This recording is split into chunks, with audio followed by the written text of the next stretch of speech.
Oh, hello patrol members.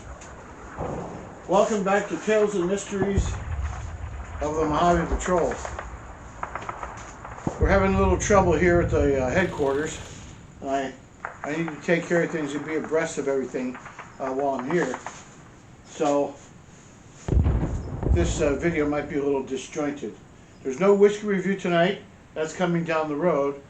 But I do have right here some dispatches I were sent about 4 mysterious stories that take place in war.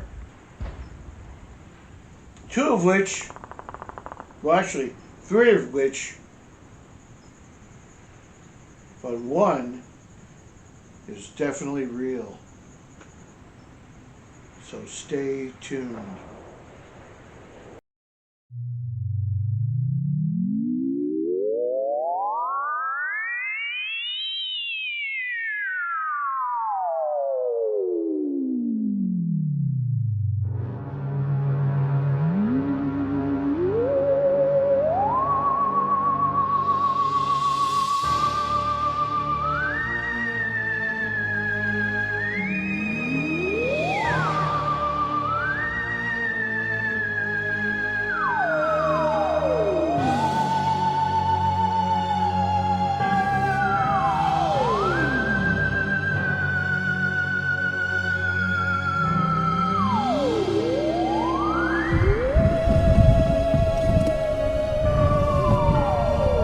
Okay, patrol members, we're race ready to go.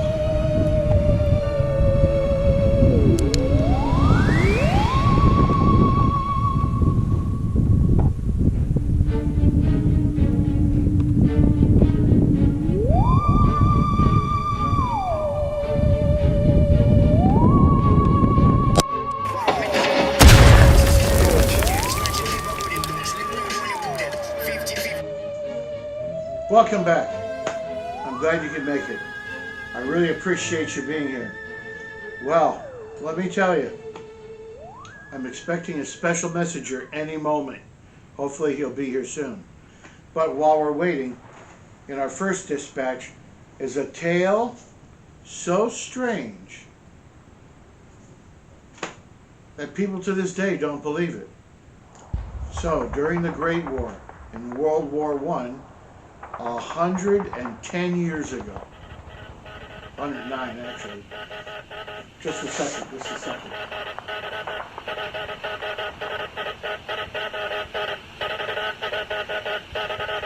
Okay, there's a ship in trouble. Anyway, just like it says in this dispatch, 109 years ago, in July of 1915, the U-28 torpedoed a British steamer called the Iberian, laden with cargo, heading to the Entente.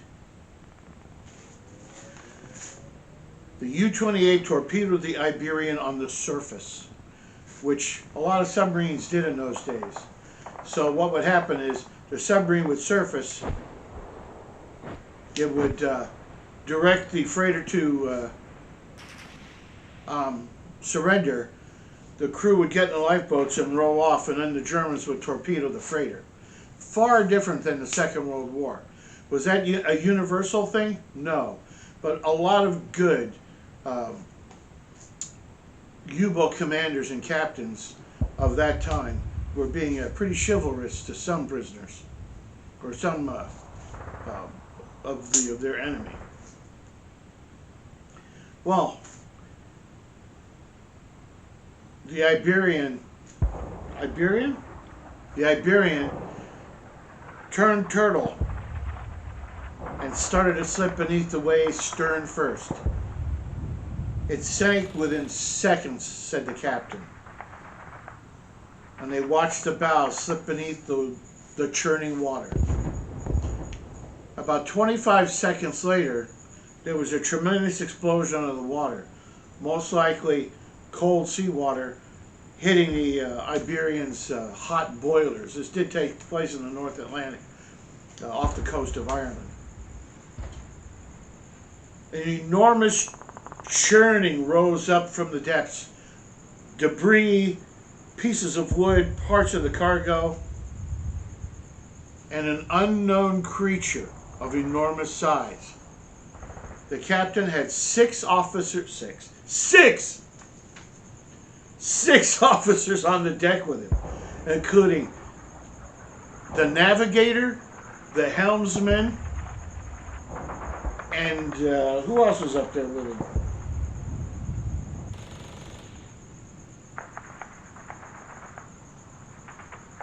Well, the chief engineer.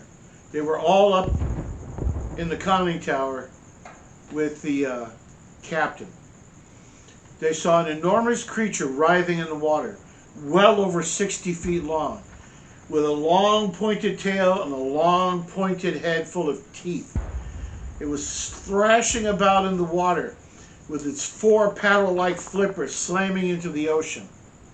Well, less than 40 or 50 seconds later, that creature too dove beneath the water, and they never saw it again. Unfortunately, the sailor they sent below decks to get the camera arrived too late to take a photograph.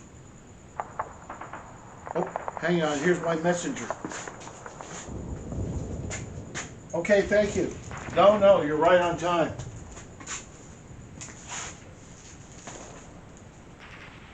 He's delivering me a fresh bundle. Let's turn it upright.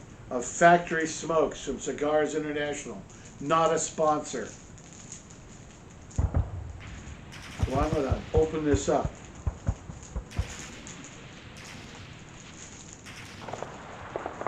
Now, there were a lot of mysterious events going on during the First and Second World War. An entire company of British soldiers vanished on the battlefield after walking into a mysterious gray cloud. Completely vanished. No bodies, no uniforms, nothing. This was in Gallipoli. And no record of prisoners was ever taken. Now, in case you're not privy to such information, our company is between 150 and 250 men. So, if you think about it, that's a lot of men that completely vanish off the face of the earth.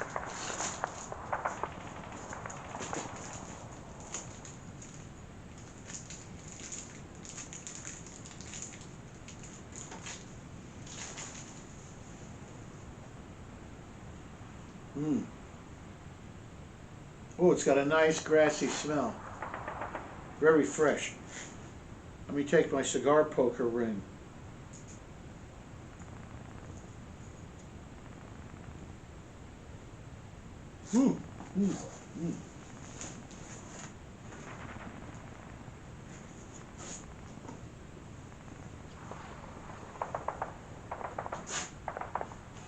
Huh.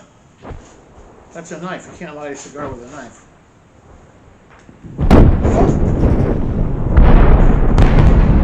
Gotta be careful.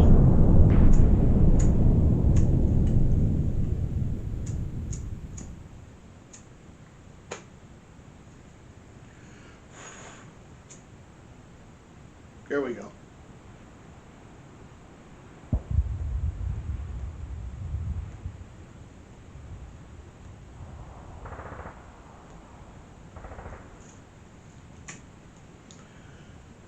Let's talk about lighters. Sometimes when you open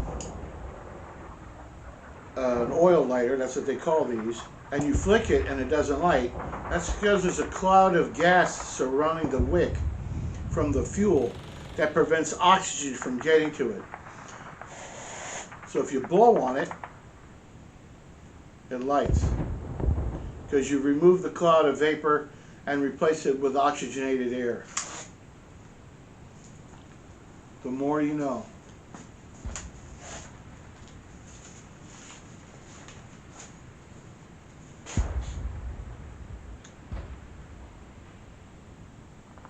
Drew Estate Factory Smoke Maduro Bundle. It's a very good cigar. So, our second event, which is very similar but more involved than the first event, takes place during World War I also. As World War I was winding down, the British patrol vessel Caropsis was sailing off the Belfast Lough in Ireland, and it came upon a disabled German submarine, the UB-85, floating on the surface of the North Atlantic. The crew members of the British patrol boat were stunned to see the German crew in lifeboats next to their submarine. They were quickly captured, and when asked why they were running on the surface in the daytime, the German commander said that the night before they had surfaced to charge batteries. So he had the usual lookouts posted up on the bridge, up in the periscope, keeping watch. When they heard a noise at the bow of the submarine, they immediately turned their attention towards the bow, and then the pale moonlight, of the half moon and the bright stars.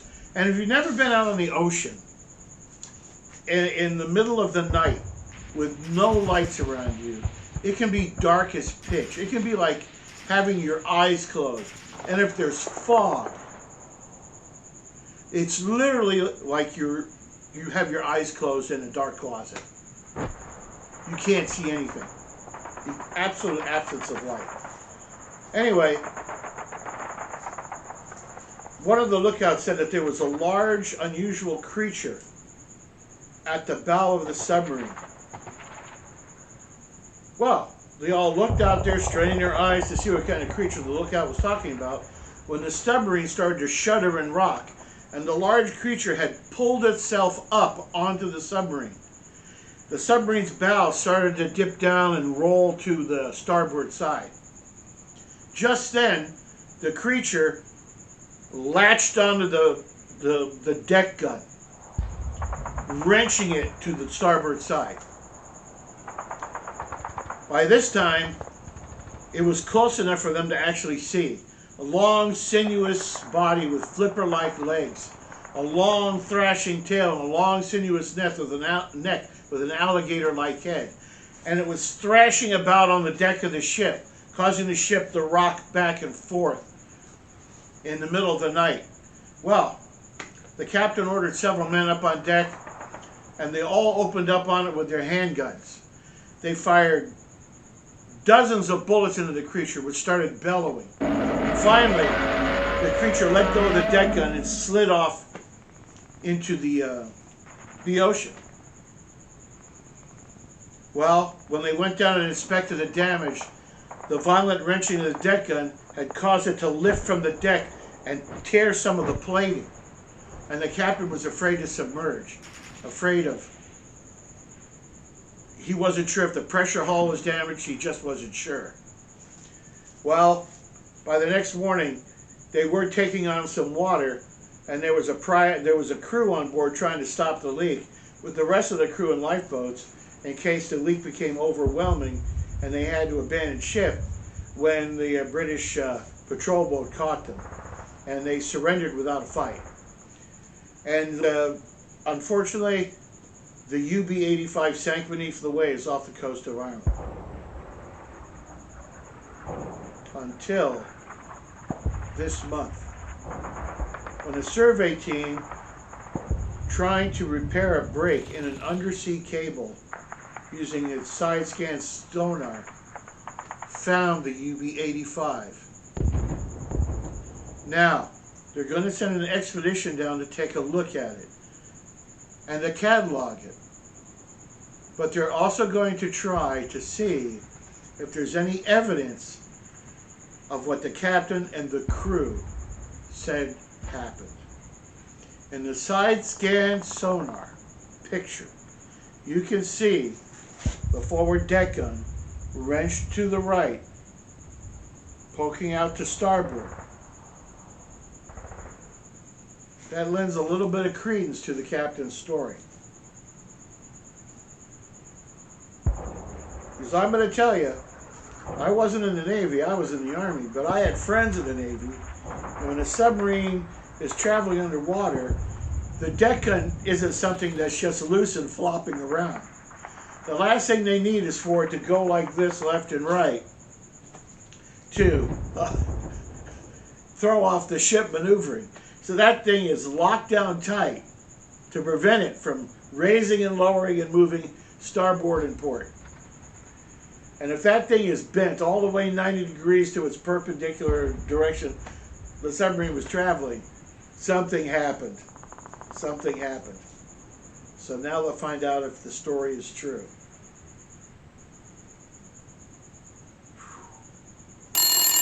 Oh, hang on.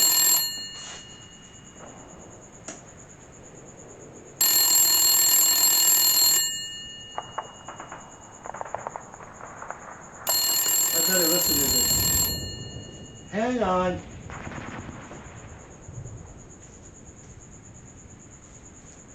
Go ahead, checkmate King 2.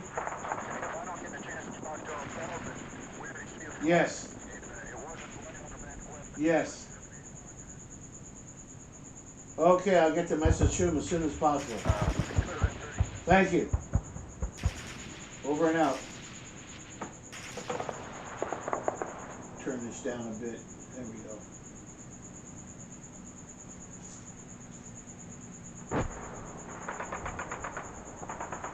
Jack is back at the lookout.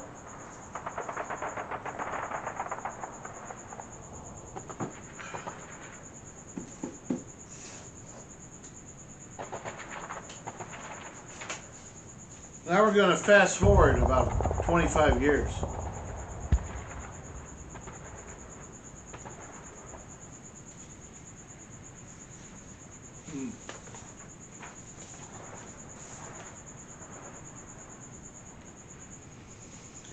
So during World War II, Japan had occupied most of the Pacific. China, the Philippines, Korea, Thailand, Vietnam, Malaysia, the Marshall Islands, you name it, the Japanese troops were there.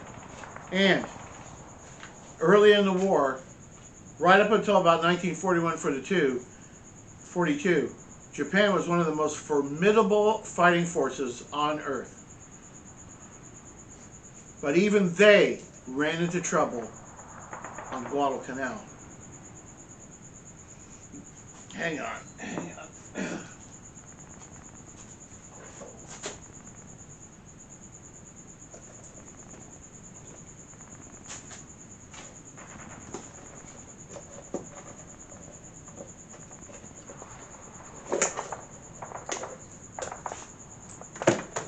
Hang on, I gotta check something.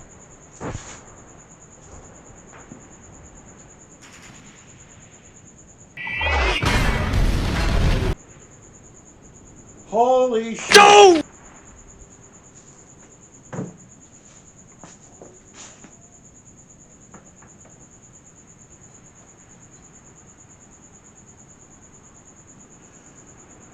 Checkmate King 2, this is Whitebrook, over.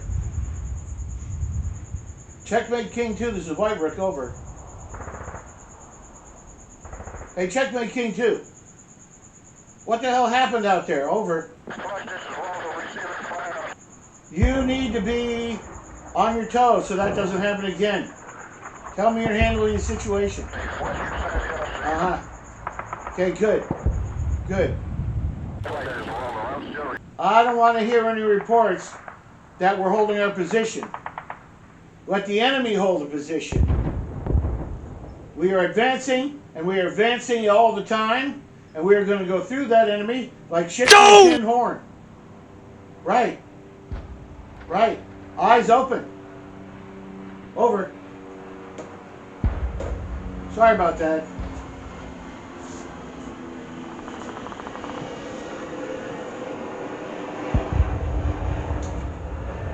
Medevac.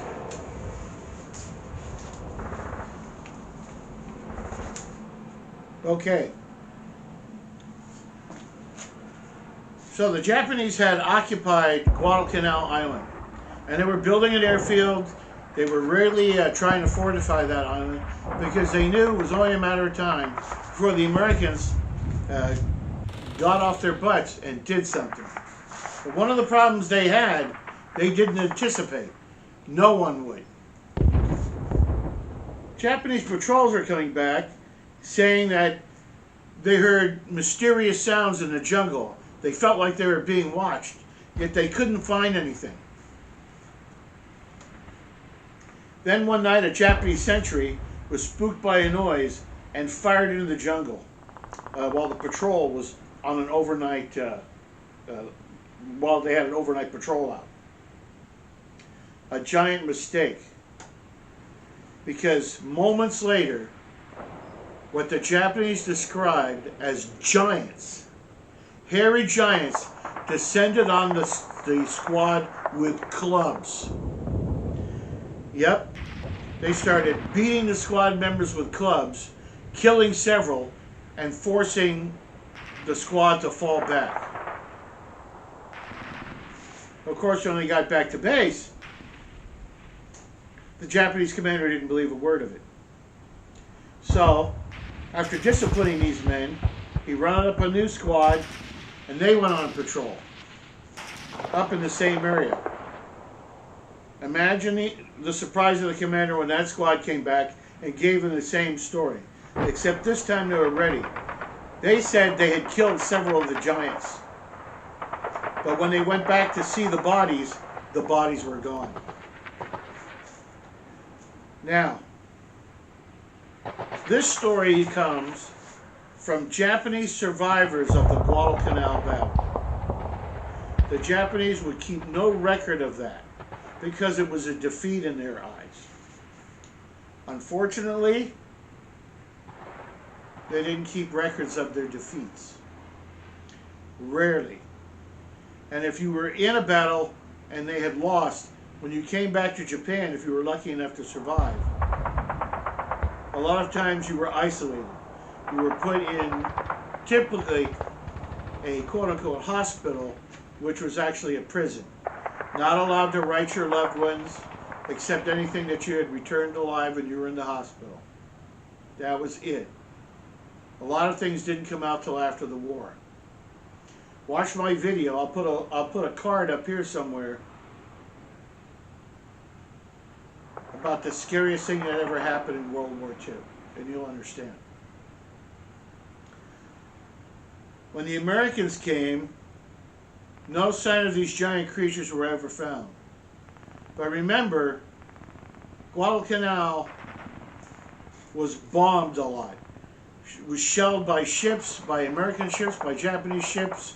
It was bombed by American planes, by Japanese planes. There was severe jungle fighting. So what we don't know, if there was an indigenous population of giant hominids on Guadalcanal at one time, there's a good possibility that they were all killed off in the fighting.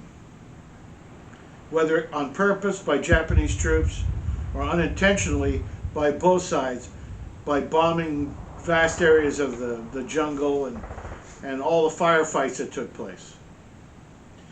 They may have been driven into caves and stay hidden until they felt it was safe to come out.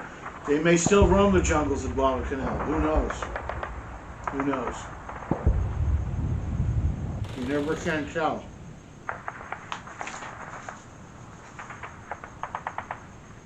Our last story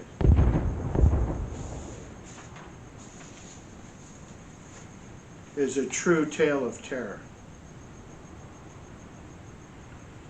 The war is very much near its end. It is now 1945. It is February of 1945. On the 9th of February of 1945, British and Indian forces were on Ramri Island. Ramri Island.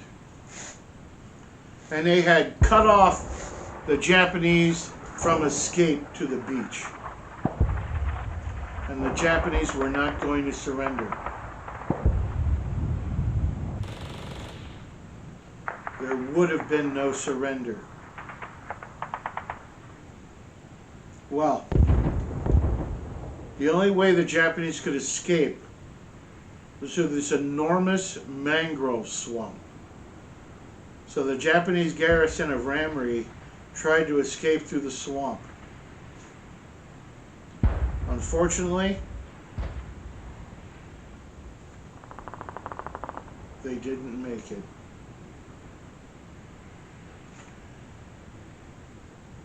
"1,000 Japanese troops entered the swamp, and according to British records, only 20 emerged. By Japanese records, 480 had escaped.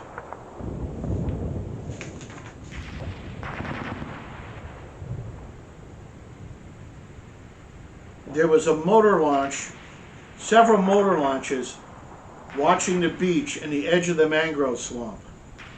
And all through the first night, they said the silence of the swamp was punctured by hideous screams, roars, and gunshots and bellowing sounds.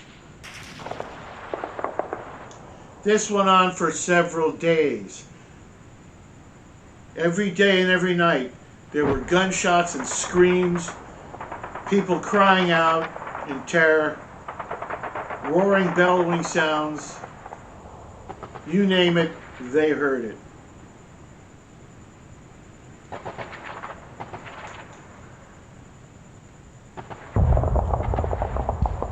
It appears that the Japanese troops had run afoul to enormous saltwater crocodiles, some as long as 35 feet. Also, the swamp was riddled with pit vipers and venomous spiders bigger than my hand. At the other side of the swamp, the British said 20 men made it through. And they were glad to surrender at this point. What a hideous fate to befall these men. Japanese records don't mention how the other 500 troops were lost.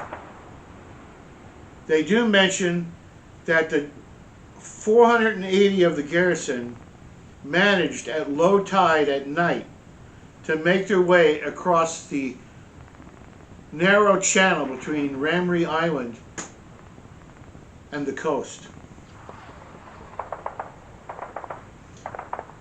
So I'm assuming that the 20 men not mentioned in the 480 are the 20 the British captured.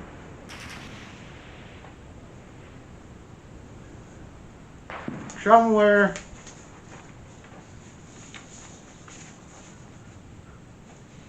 in those mangrove swamps are the poor remains of those Japanese soldiers. Probably nothing left now. This disaster for the Japanese army was in the Guinness Book for a long time as the greatest crocodile attack in human history.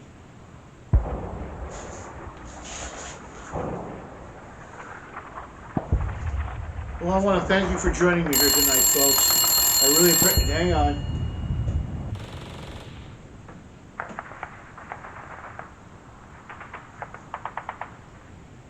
Yeah, this is White Rook.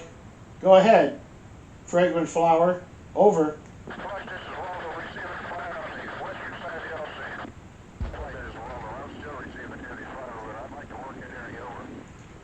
I understand. Over. Right, I'll be there in a short while. I have a few things to wrap up here at the headquarters. Over. Take that woman, go pick up the slick that just made the 360. Take right, I took right over here to the north. Roger. Over and out.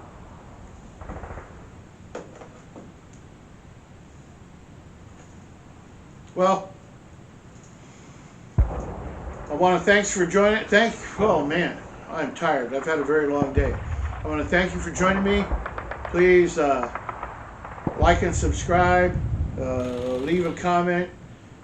watched one of the last year's Halloween videos. One of the scariest things you will ever, scariest stories you'll ever hear. And I'm telling you, as far as I'm concerned, every word of that story is true.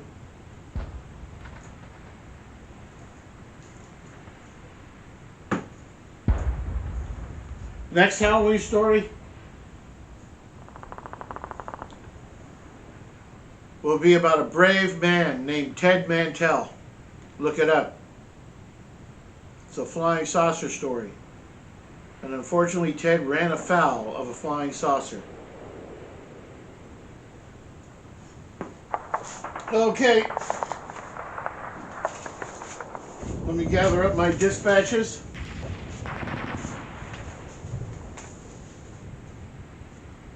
And I'll be on my way.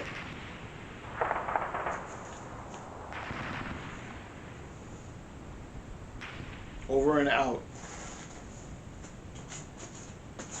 Steiner konnte nicht genügend Kräfte für einen Angriff massieren. Der Angriff Steiner ist nicht erfolgt.